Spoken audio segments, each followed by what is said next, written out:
Aadde Qiddist Xilaahuun kutaa magaalaa Nifaas Silk Laaftootti ogeettii deeggarsa jijjiirama hawaasaa waajjira dhimma dubartootaa daa'immanii fi hawaasummaa ta'uun tajaajilaa jiru.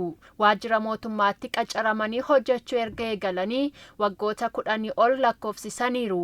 Waggoota kana keessatti ijoollee 3 kan horatan hoggaa ta'u, ijoollee isaanii yeroo guddisan hojii isaanii akka hin dhiisneef erga da'anii booda ji'a 5 qofa mucaa isaanii waliin dabarsaniiru. ልጆች እናት ነኝ ያው ሶስቱንም ልጆች ስወልድ haadha ijoollee sadiiti. Ijoollee koo sadan yeroon dahee hojiirran ture. Yeroon sun hedduu ulfaatadha. Keessaa'uu ganama ka'anii daa'ima nyaata sooranii ba'uun ulfaatadha.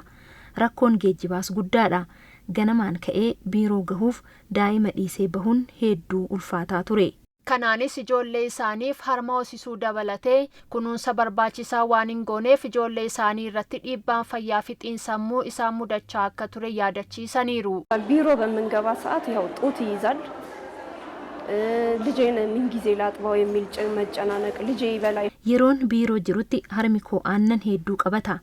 Daa'ima koo yoomiin hoosisa kan jedhu dhiphina guddaadha. Daa'imni koo nyaatee na jalaa kufee jedhanii yaadda'uun waan hedduu ulfaataa ture. Yeroo tokko yeroon manatti galu daa'imni koo dhukkubsateen arga.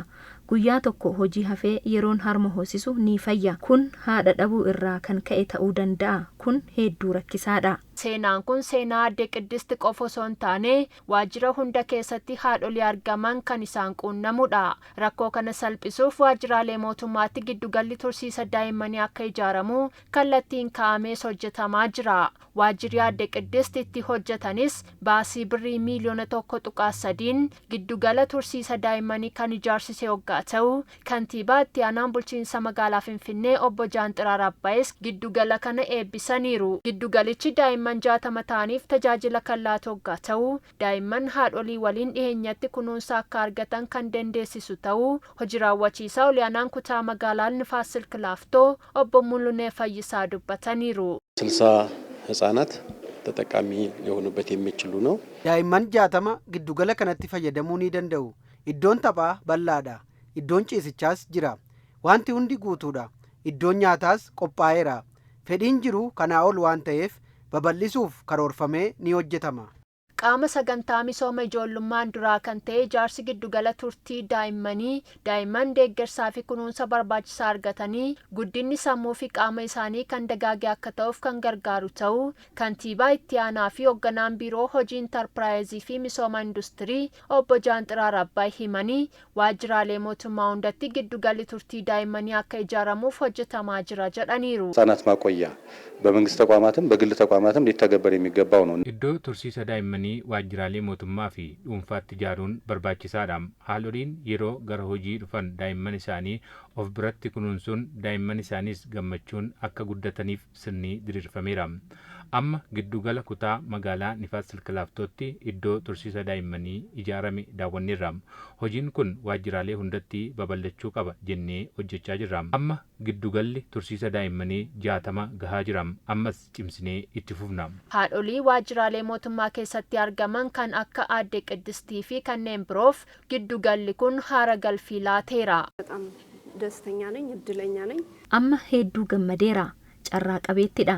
Anaafis ta'ee haadholii kana booda da'aniif hedduu gammachuudha. Haati tokko daa'ima ishee dhiistee yeroo baatu hangam akka cinqamtu naaf gala. Amma garuu daa'ima ishee of biratti hoosisaa taphachiisaa hojjetti. Kun hedduu waan guddaadha. እንግዲህ ከስራ ጋር ትንሽ ልጅ ማሳደግ ያው ትንሽ ይከብዳል ግን hojii waliin daa'ima guddisuun ulfaataadha. Amma hedduu gaariidha. Akka argitan haadholiin asitti daa'ima isaanii kunuunsaa hojii isaanii sirnaan hojjetatu. Kun haara galfii guddaadha. Kantiibaa itti aanaa fi qindeessitoonni sagantaa misooma ijoollummaan duraa mana barnootaa oolmaa daa'immanii fi sadarkaa tokkoffaa Afrikaa Andinet lakkoofsa 2tti argamuun hojiirra oolmaa sagantichaa daawwataniiru.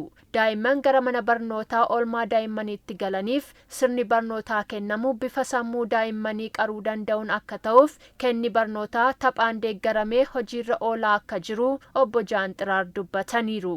አሰጣጥ ስርዓቱንም ዓለም አቀፍ ስታንዳርዱን በሚያለሟላ መንገድ እንዲሆን sirni kenna barnootaa sadarkaa addunyaa karaa eegeen akka ta'uuf hojiin eegalame gaariidha.